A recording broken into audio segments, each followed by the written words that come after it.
नमस्ते एवरीवन। आज का वीडियो थोड़ा सा डिफरेंट होने वाला है। मैं अपनी मिस्टेक्स जो मैंने आरआरबी पीओ में करी उनके बारे में थोड़ा सा कुछ बोलना चाहूँगी कि आप भी वो मिस्टेक्स मत करना जो मैंने रियलाइज़ करी। आई थिंक कि वो चीज़ मेरी गलत हुई, उसी की वजह से मेरा सिलेक्शन रुक गया। मैंने अपना स्कोर कार्ड शेयर नहीं किया था। जो मेरे मेंस में स्कोर्स आए थे, फाइनल वाला मैंने कर दिया था कि जो इंटरव्यू मिला के जो आते हैं 100 में से वाला कर लिया था, बट ये वाला मैंने नहीं किया था। मैं इसको आज आपको बताऊंगी और देन मैंने क्या गलतियां करी थी जिस वजह से मेरे मार्क्स नहीं आ पाए इतने, तो वो मैं आपको आज बताने वाली हूँ। फर्स्ट, ये मेरा आरआरबी पीओ का रिज़ल्ट है जो ऑफिसर स्किल 1 वाला। ये मेरा ही है। मैं यहाँ पर बताऊँ तो मेरे मार्क्स जो हैं टोटल हमारे स्टेट की जो कट ऑफ गई थी उत्तराखंड की, जनरल वालों की मैं बात कर रही हूँ, वो 77.81 गई थी और मेरे जो मार्क्स थे वो 87.81 थे। It is 10 marks above than cut off. Cut off से 10 मार्क्स ऊपर थे।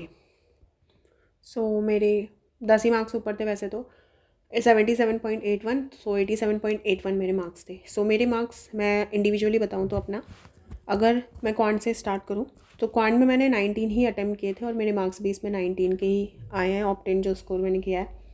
इंग्लिश में बात करूँ, इंग्लिश में मैंने 28 अटैम्प्ट किए थे और मेरे जो मार्क्स हैं उसमें 24.25 है। इसका मतलब 2 गलत हो गए होंगे।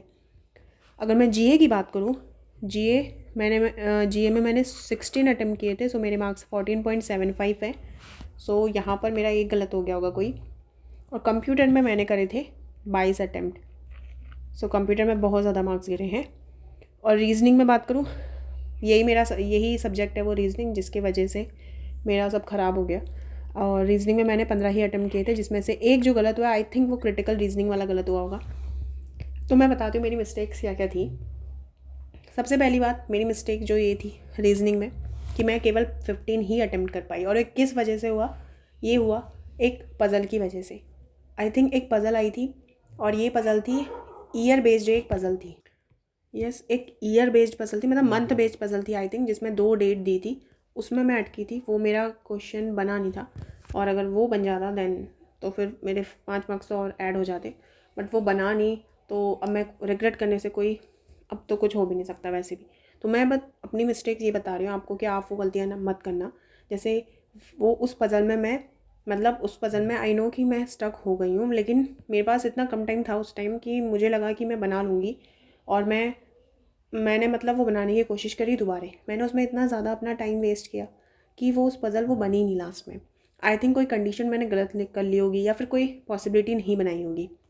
और फिर उसके बाद जब वो मुझसे बना नहीं तो एंड मोमेंट पे आई थिंक 2 मिनट बचे होंगे जब मैंने वो क्रिटिकल रीजनिंग करा, वो भी मुझे उस टाइम कुछ समझ में नहीं आया, तो मैंने जो ऑप्शन लगाया और वो उसी वजह से एक मेरा गलत हुआ है। रीजनिंग से मेरा बहुत काम ख़राब हुआ।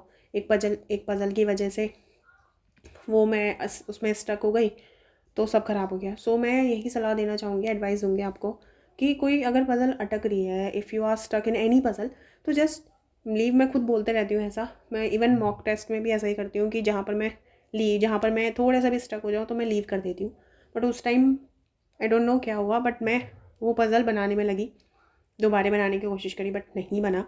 और इस वजह से मेरी रीजनिंग में जो अटैम्प्ट है वो बहुत ही कम हो पाए। इवन बच्चों ने रीजनिंग में जो अटैम्प्ट थे वो 20 से भी ऊपर उनके गए थे, 22-25, 25 तो नहीं बट होंगे किसी के, बट 20 से तो ऊपर ही थे। और मेरा रीजनिंग में ही काम ख़राब हुआ। और क्वांट में भी, जिनको मैं अपना एक बहुत मोस्ट स्कोरिंग सब्जेक्ट मानती हूँ, क्वांट और रीजनिंग सॉरी, तो इन दोनों में ही मेरा बहुत ज़्यादा ख़राब हो गया। क्वांट में उतना नहीं बोलूँगी, क्वांट में बच्चों ने 22-23 तक ही करे थे, क्वांट में मेरे 19 हुए, तो क्वांट में मुझे उतना रिग्रेट नहीं है जितना मुझे रीजनिंग में है रिग्रेट। और दूसरी चीज़ जो मेरी यहाँ गलती हुई, कंप्यूटर में बच्चों ने बहुत सारे अटैम्प्ट किए थे, लाइक 30 तक भी थे उनके अटैम्प्ट या उससे ज़्यादा भी थे, बट मेरे जो अटैम्प्ट है वो 22 ही हो पाए, बिकॉज ऑफ कि मुझे जिसमें हिंट भी लग रही थी या जो 2 ऑप्शन मुझे कन्फ्यूजन भी लग रहे थे, मैं उसमें मार्क नहीं कर रही थी। इस वजह से भी आई थिंक, बट मैंने 22 ही अटैम्प्ट करे, उसमें से भी मेरे इवन गलत हुए हैं बहुत सारे।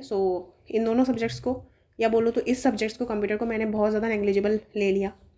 बट दैट इज़ ऑल्सो कि थोड़े इसमें भी मार्क्स आते तो थोड़ा कम से कम 0.5 तो बढ़ते। बट रिग्रेट मुझे सबसे ज़्यादा रीजनिंग का है कि इसी वजह से मेरा वो नहीं हुआ। बट तो अब मैं ये चाहती हूँ कि मैं अपने आने वाले जो एग्ज़ाम्स हैं आगे, उनमें ये गलतियाँ ना करूँ, और मैं ये अभी से इम्प्लीमेंट करूँ। अपने जो भी मैं मॉक टेस्ट दे रही हूँ, मैं उन सब में यही इम्प्लीमेंट करने की कोशिश कर रही हूँ कि मैं, क्योंकि टाइम प्रेशर जो होता है ना वहाँ रियल एग्ज़ाम में, वो डिफरेंट होता है, मतलब वो अलग ही लेवल पे होता है। उस चीज़ पे हम जो सही करने भी जा रहे होते हैं वो भी गलत हो जाता है। सो वो तो खैर अलग बात होगी, बट मैं अपनी तरफ से पूरी कोशिश करूँगी कि मैं आने वाले एग्ज़ाम्स में ऐसी कोई भी गलती ना करूँ जिससे मुझे बाद में रिग्रेट हो। सो ये तो हो गई, चलो स्कोर्स की बात हो गई। बात करूँ अगर मैं मेरे इंटरव्यू में जो मार्क्स आए ना, आउट ऑफ 20 11 मार्क्स दे रखे हैं उन्होंने, पैनल मेंबर्स ने। सो अराउंड मतलब बोले तो 100 में से 100 आउट ऑफ 55 मुझे मार्क्स दे रखे। तो ये भी थोड़ी सी कमी है बोले तो।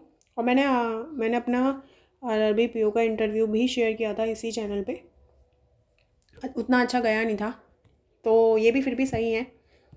बट मैं अगर जो जहाँ से मैंने दिया था मतलब, तो उसमें वैसे भी वो लोग दे नहीं रहे थे, मतलब जितना मैंने और स्टेट्स का देखा कि उन्हें 85 तक दे रखे। हमारे स्टेट्स में जो हमारा इंटरव्यू हुआ था वहाँ इतना दे ही नहीं रहे थे। मतलब मैंने तो जितने का भी देखा है यूट्यूब में, जितने जो भी जिन्होंने भी वहाँ से अपना इंटरव्यू दिया है, उनको इतने तो मैंने नहीं सुने। होगा किसी का अगर दिया हो, बट 50 60 75 तक मैंने सुना होगा आई थिंक। इससे ऊपर तो मैंने किसी के नहीं सुने। सो ये इंटरव्यू भी एक बहुत मेजर रोल प्ले करता है।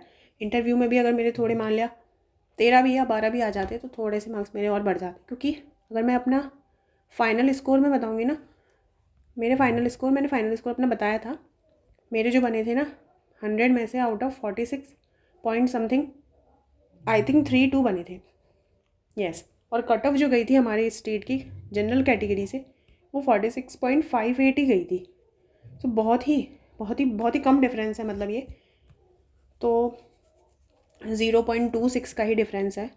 सो ये बहुत ज़्यादा, मतलब इस चीज़ पे तो बहुत ज़्यादा मेजर लॉस हो रहा है मुझे। तो मैं चाहती हूँ कि मैं आने वाले अपने आगे एग्ज़ाम्स में ये गलती ना करूँ, और आपसे भी यही आपको भी यही सजेस्ट करूँगी कि आप भी ऐसी कोई गलती ना करें, जिससे कि आपके अटेम्प्ट्स कम हो जाएं। एक ऐसे एग्ज़ाम में जहाँ पर को बच्चे बहुत ज़्यादा अटेम्प्ट कर रहे हैं, उस वजह से कट ऑफ भी ऊपर जाती है और आपका सिलेक्शन भी रुक जाता है। तो बस यही बताना था कि मेरे RRB PO जो 2024 मैंने दिया है उससे मेरी क्या लर्निंग्स हैं, और मैं क्या आगे वाले एग्ज़ाम्स में क्या इम्प्लीमेंट करूँगी। So thank you guys.